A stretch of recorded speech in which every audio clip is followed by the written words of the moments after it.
आंखों से अंधा करके पैदा कर सकता था। बहुत सारे ऐसे लोग जिनका दिमाग काम नहीं करता है, आज वो लोग बात नहीं कर पाते हैं, उनका सेंस काम नहीं करता है। ऊपर वाला चाहता तो हमें उस कैटेगरी में डाल सकता था, यस और नो? यस। लेकिन ऊपर वाले ने हमें इस कैटेगरी के अंदर डाला है। हम आंखों से देख भी सकते हैं और बोल भी सकते हैं, यस और नो? उसके मर्जी खिलाफ एक पत्ता भी नहीं हिलता है, वो जो चाहे वो सब कुछ कर सकता है।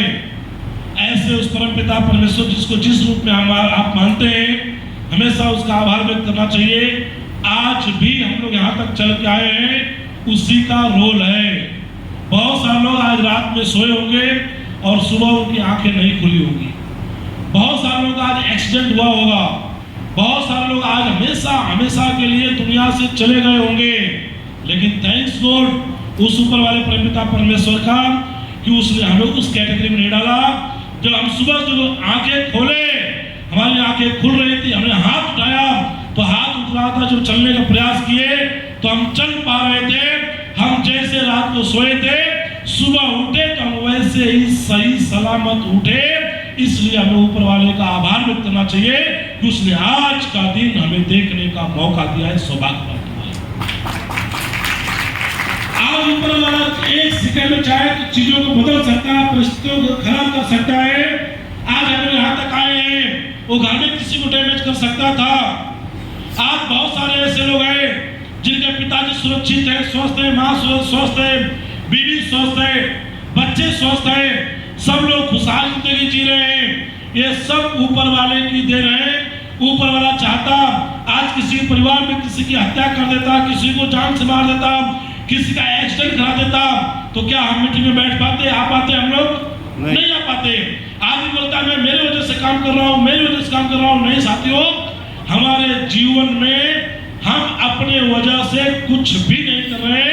हमारे जीवन में वजह कोई थर्ड पार्टी है, कोई एक अदृश्य चीजें हैं जो हमें लाइफ में सुरक्षित रखी हुई है।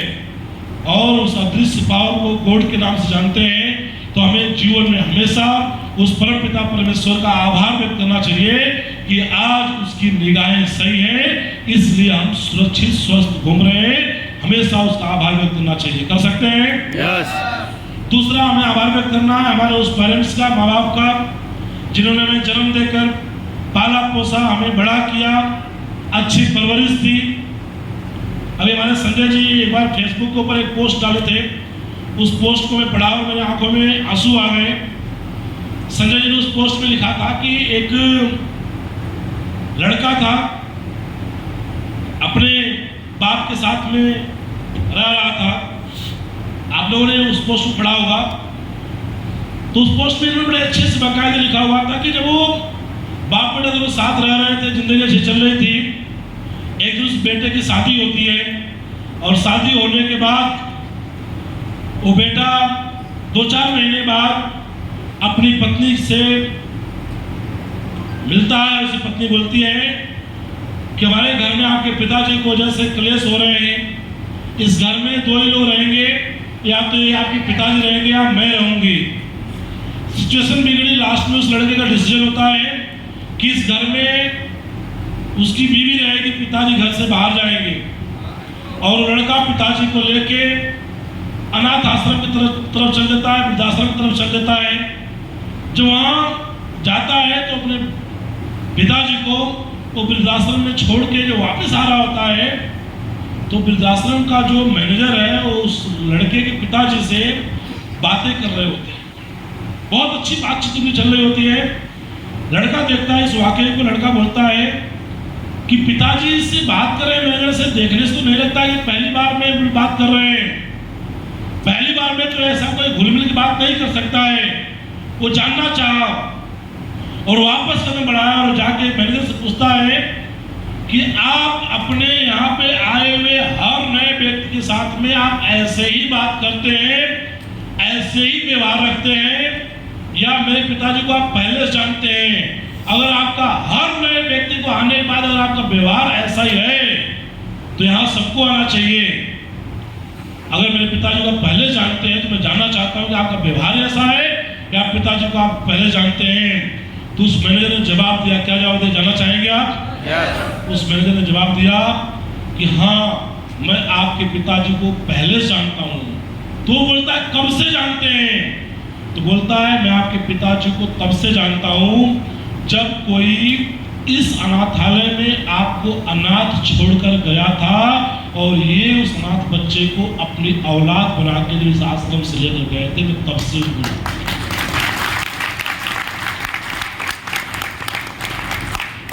आज सोचना इस बात को है कि हमारे जो पेरेंट्स हैं, हमारे जो माँ बाप हैं, चाहते तो हमें अनाथ आश्रम में छोड़ सकते थे।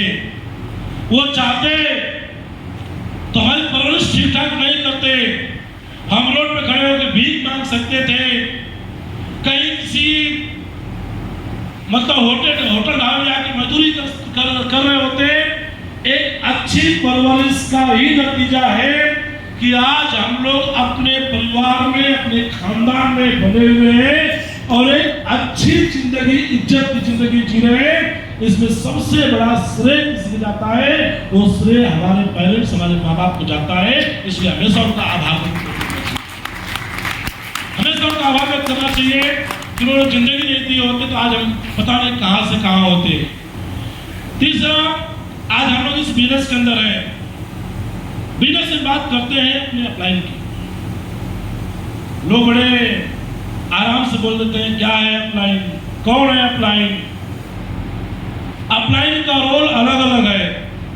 अपलाइन उम्र में आपसे बड़ा हो सकता है और कई जगह अपलाइन उम्र में इतना छोटा है कि बच्चे जैसा है। कई जगह किसी की अपलाइन कोई महिला है, किसी की अपलाइन कोई लड़की है, कोई खूब पढ़ा लिखा है, उनका अपलाइन अनपढ़ है। एक अच्छी प्रोफाइल से है, अपलाइन अच्छी प्रोफाइल का नहीं है। मतलब एक आदमी ठीक ठाक घर से है, एजुकेटेड है, दूसरी अपलाइन जो है ना ठीक ठाक घर से है ना पढ़ा लिखा है, और इस बिजनेस के अंदर ज्वाइन करा दिया। एक मैं फेसबुक के ऊपर देख रहा था, इतना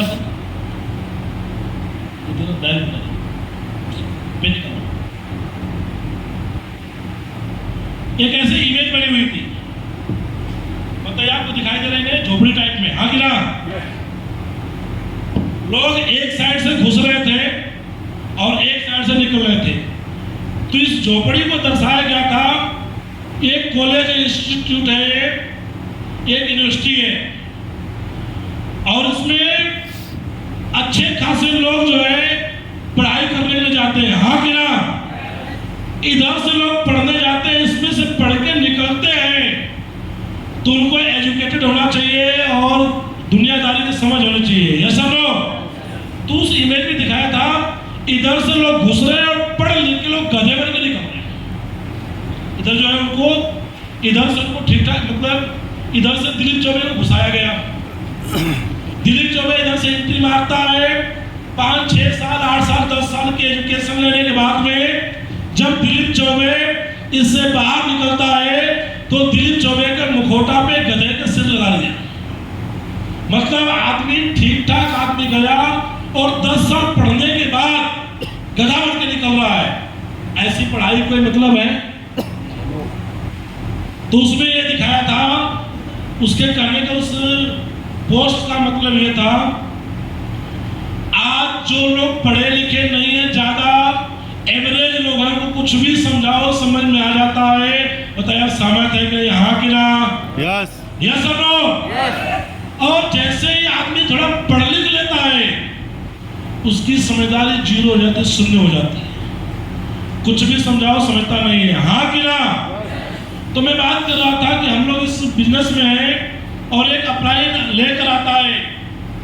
जब लेकर आता है तो आदमी उसको अपलाइन मांगता है, उसमें भगवान दिखता है, रब मानता है, वो गाना है तुझमें रब दिखता है, यस और नो? यस। जैसे जैसे रैंक बड़ा होता है, बंदा प्रेशर है, जी गुरुजी, जी गुरुजी, जी गुरुजी, यस गुरुजी, यस गुरुजी। जैसे बंदा थोड़ा सा ब्रॉन्ज बना, दुनियादारी की हवा लगी, yes sir, yes sir, silver बन गया, गोल्ड बन गए, एमरल्ड आते आते। हाँ मुकेश जी, अरे कोमलगिरी जी बात कर रहे हैं? हाँ मुकेश जी, कोमलगिरी बात कर। अरे कोमल सर बात कर रहे हैं? हाँ मुकेश जी। मुकेश जी ने फोन काटा, सीधे फोन है राजू सर। अच्छा ऐसा हुआ नहीं है, बता रहा हूं कि आप सोचो कि इंद्रवीर कैसा हुआ है। मुकेश सर ने फोन किया, गुरुजी लफड़ा हो गया। राजू सर बोलते व्हाट इज दिस लफड़ा, व्हाट इज दिस लफड़ा, किस बात का लफड़ा है? बोला लफड़ा इस बात का है कि जो कोमलगिरी जी कल मुझे गुरुजी बोलते थे, सर बोलने लगे और आज तो उन्होंने हद पार कर दी। उन्होंने आज बोला हाँ मुकेश जी बोलो। राजू से बोलते तो क्या हो गया?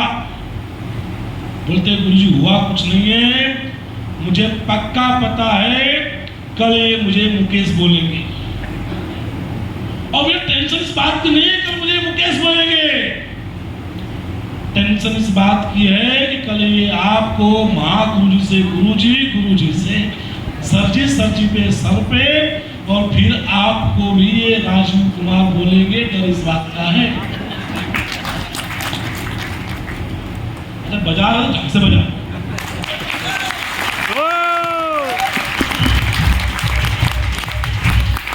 तो कहने का मतलब ये है कि एक अपलाइन, एक जो टीम है, जब ये दुनियादारी को समझ रही है और जो धीरे धीरे बड़े हो रहे हैं, तो दिमाग और खुलना चाहिए, दिमाग जो है भरना चाहिए, खुलना चाहिए। मतलब रिगार्ड और बढ़ना चाहिए, सम्मान बढ़ना चाहिए, इज्जत बढ़नी चाहिए, शोहरत बढ़नी चाहिए। फिर आदमी जो है इज्जत घटा रहा है, सम्मान घटा रहा है, ऐसे आदमी का कोई भविष्य नहीं है। ऐसा आदमी आज है, कल है, ऐसा आदमी परसों मिलेगा नहीं। क्योंकि हर चीज की बढ़ोतरी होती है, अच्छी चीजों की, बुरी चीजों की, दोनों की।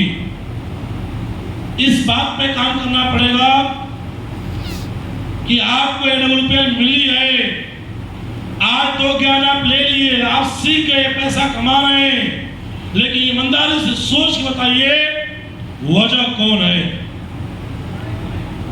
हाँ सही बोल रहे हैं, तेज बोलिए। वजह कौन है? वजह कौन है? अपलाइन।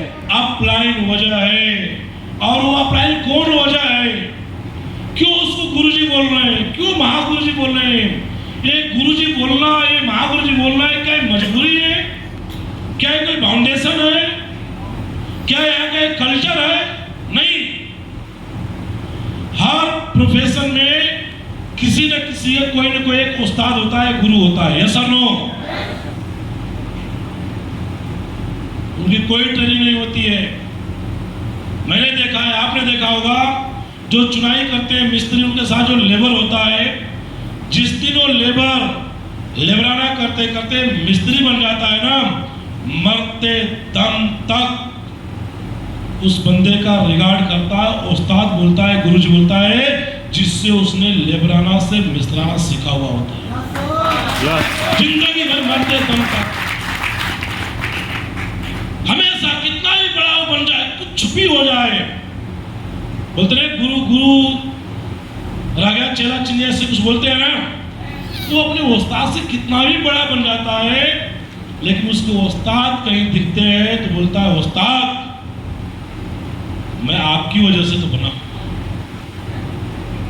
कहीं काम करने जाता है और पता चल गया कि ये काम उसको उस्ताद ने किया है तो काम खराब भी होता है, तो बोलता है ये काम सही है, क्योंकि उस्ताद तो गलत काम कर ही नहीं सकते।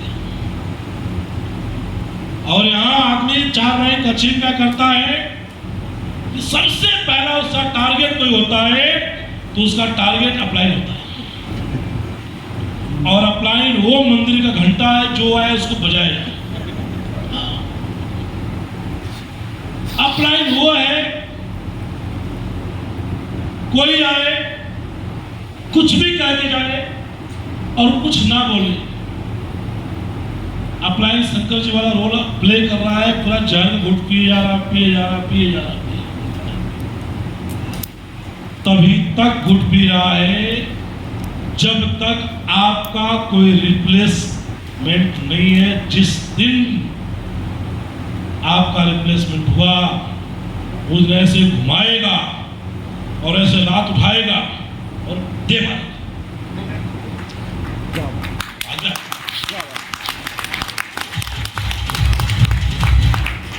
इसलिए दिमाग में रह काम करना है, दिल में रह काम करना है।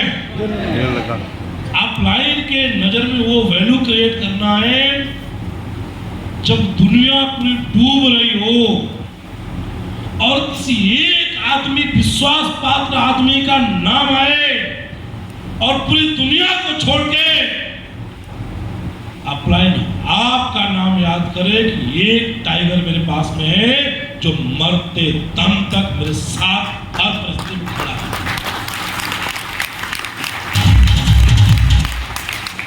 औलाद बड़ी होती है तो तू भागता है कि तू खाता है? ना बोलिए आप लोग ना, आता है, आता है, भागता है, सब बोलिए भागता है, आता है, भागता है। औलाद 10 साल से 20 साल की हो गई, 25 साल की हो गई, माँ को लगता है संकट दूर हो रहा है, हाँ कि ना? और औलाद बड़ी होके वो बाप को ही बोले तुम कौन हो, तो उस बाप पे लगेगा यार इसको पैदा ही क्यों किया। उसके पैदा होने पर सबसे बड़ा अफसोस किसी को होगा? उस बाप को होगा। यस और नो? तो जिंदगी के अंदर एक रूल बनाइए, एक नियम बनाइए कि आपके पास लड़ने के लिए 150 करोड़ जनता है। 150 करोड़ कितनी है सर? 150 करोड़। पूरी दुनिया में कितने लोग हैं? 700 करोड़, 800। आप तेज बोलना अभी इस बात को। आप लोग दुनिया में कितने लोग हैं? 800 करोड़। तेज में कितने लोग हैं? 800 करोड़।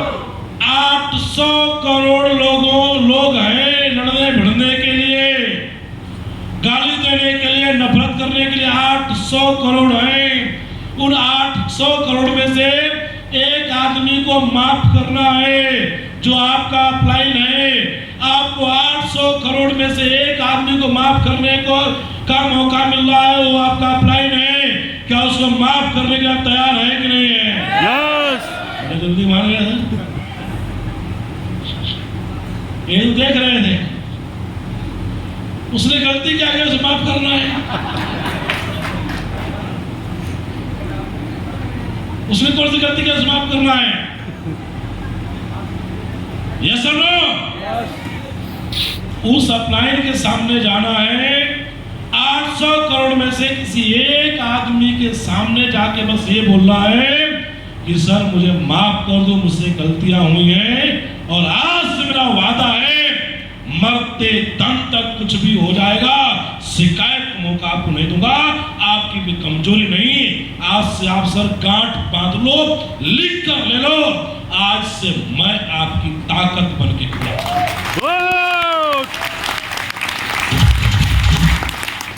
क्या सेंटेंस बोलने को तैयार है कि नहीं है? यस। आज रात को समय मिलेगा, अपने अपने पास जाके बैठना, बोला सर माफ कर दो, बहुत गलतियां हुई हैं। आज मैं ब्रोंज बना आपकी वजह से, सिल्वर बना आपकी वजह से, गोल्ड बना आपकी वजह से, प्लेटिनम आपकी वजह से, एमराल्ड आपकी वजह से, topaz, Ruby, star, sapphire, star, sapphire, diamond आपकी वजह से बना हूं। और मैं किसी खाली बोलता हूं, गुरुजी आपका साथ रहा, दुनिया इधर सुधर हो जाए, ब्रांड एम्बेसडर बन के मैं दिखाऊंगा। क्योंकि साथियों में फीलिंग्स है, फीलिंग का बिजनेस है। एक अपलाइन ने कितना काम किया आपके ऊपर, कितनी मेहनत किया, कितने गुस्से नफरत थे आपके अंदर, कितना ढांचा बिगड़ा हुआ था, सब सुधार किसी ने किया है तो उसका नाम है अपलाइन।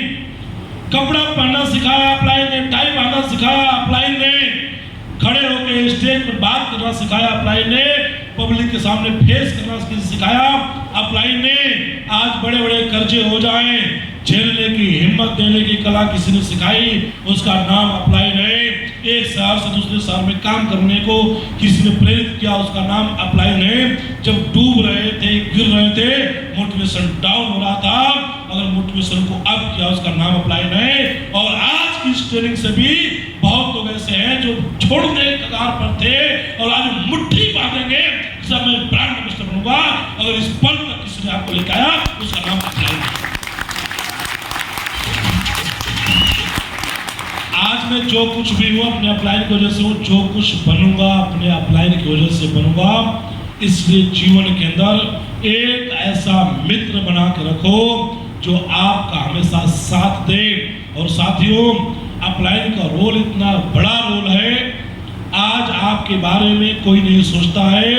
सोते जागते उठते बैठते अगर किसी का दिल आपके लिए धड़कता है ना, वो आपका अपलाइन है। अपलाइन है। हर समय दिल से अगर कोई दुआएं करता है, वो आपका अपलाइन है। अपलाइन, दूसरा कोई नहीं है। आपके बिजनेस को बढ़ाने की प्लानिंग किसी के पास में है, अपलाइन के पास में है। आपके डायमंड बनने का सपना अगर कोई देख रहा है ना, वो आपका अपलाइन देख रहा है। दुनिया में आज के समय के अंदर अगर देव का भेजा हुआ कोई देवदूत अगर है, वो आपका अपलाइन है। ऐसे अपलाइन के प्रति कृतज्ञ रहना है, ऐसे अपलाइन का हमेशा आभार व्यक्त करना है कि सर आपकी सदा जय हो। आज हम सब लोग इकट्ठे हुए हैं, आप यहाँ बैठे हैं। आपको यहाँ लाने में अगर किसी ने ताकत लगाई है, वो आपके अपलाइन ने ताकत लगाई है। आपके अपलाइन तो हमेशा अपलाइन के प्रति की आपको जो कृतज्ञ रहना है, उनका आभार व्यक्त करना है। दुनिया में नफरत करने के लिए बहुत सारे लोग हैं, गुस्सा करने के लिए बहुत लोग हैं, लड़ने भिड़ने बहुत सारे काम करने के लिए दुनिया में बहुत सारे लोग हैं। अपलाइन को टारगेट करना बंद करिए। अपलाइन को अपना मित्र बनाइए, अपलाइन को अपना दोस्त बनाइए, अपलाइन की भावनाओं से आप जुड़िए। आपका सब कुछ अच्छा चल रहा हो और आप अपलाइन को मान रहे हो और थोड़ा सा 19-20 से मामला हुआ और आप जो अपलाइन को टारगेट कर रहे हो, इसका मतलब आप सही आदमी नहीं है। आपको अपने आप पे काम करने की जरूरत है, खुद पे काम करने की जरूरत है। और इस बिजनेस में आप हो, गारंटी है, लिखवा के ले लो, स्टाम्प पेपर पे ले लो, मन में, दिल में, दिमाग में बिठा लो। आप ये इस बिजनेस का नेचर है, जिंदगी भर मरते दम तक ये ऊपर नीचे चढ़ते उतरते चलेगा। जिंदगी भर परेशानियां तकलीफें आती रहेंगी। ये इस बिजनेस का पार्ट है, इसको अपने हैबिट में लाना पड़ेगा। नेचर है इस बिजनेस का, कभी अच्छा चलेगा, कभी एवरेज रहेगा, कभी बुरा चलेगा, कभी बहुत अच्छा चलेगा। कभी खूब काम करेंगे, रिजल्ट नहीं आएगा, कभी खूब कुछ भी नहीं करेंगे, रिजल्ट बहुत तेजी से आएगा। आज आपके नेटवर्क में लोग छोड़ के जा रहे हैं, कोई लोग टूट रहे हैं, कोई इस कंपनी से उस कंपनी में चला गया, कोई घर छोड़ के निकल गया, कोई बिजनेस छोड़ के निकल गया। जितना बड़ा लेवल होगा, आज एक आदमी घर छोड़ बैठता है, बिजनेस छोड़ता है। आज आप एमरल्ड हैं, हो सकता है एक प्लेटिनम जो है बिजनेस छोड़ रहा है। एक एमरल्ड के नेटवर्क में प्लेटिनम से बड़ा रैंक नहीं है, हाँ कि ना? क्या एक एमरल्ड के नेटवर्क में कोई डायमंड बिजनेस छोड़ सकता है? छोड़ सकता है क्या? आज जो आपका रैंक है, उस रैंक पर कोई छोड़ रहा है, कोई फ्रेशर छोड़ रहा है, कोई सिल्वर छोड़ रहा है। डायमंड रैंक आपका होगा तो कोई एमरल्ड के पास छोड़ रहा होगा बिजनेस को। जब आप और बड़े रैंक में होंगे तो और बड़ा लेवल कोई लीडर छोड़ रहा होगा बिजनेस को। आज एक लीडर छोड़ रहा है, हो सकता है एक समय आएगा एक शहर का शहर आपका साफ हो जाएगा। अगर आपका अपलाइन से संबंध खराब है, अपलाइन से बिगड़ा हुआ मामला है, एक बड़े लेवल पर अपलाइन इंतजार कर रहा होगा कब ये डैमेज हो। और उस टाइम दुनिया में सबको याद कर लेना, दोस्तों को याद कर लेना, पड़ोसियों को याद कर लेना, माँ बाप को याद कर लेना, दुनिया में जितने ऑनलाइन है सबको याद कर लेना। कोई आपका साथ नहीं देगा, उसमें साथ कोई खड़ा होगा, वो आपका अपलाइन साथ खड़ा होगा। अपलाइन। मैं रॉयल डायमंड का चौड़ा हूं, अरे कौन अपलाइन, अब तो टीम है मेरे पास ना। ये टीम तब तक है जब तक मेरा संबंध अपलाइन से अच्छा बना हुआ है। यस और नो? यस। तो आज से आपको एक प्रण करना है कि आप जीवन भर, जीवन पर्यंत आप अपने अपलाइन के साथ अपने रिलेशन अच्छे बनाकर रखेंगे, अपलाइन के साथ अच्छा रहेंगे, रह सकते हैं? यस। यस और नो? यस। अगला आता है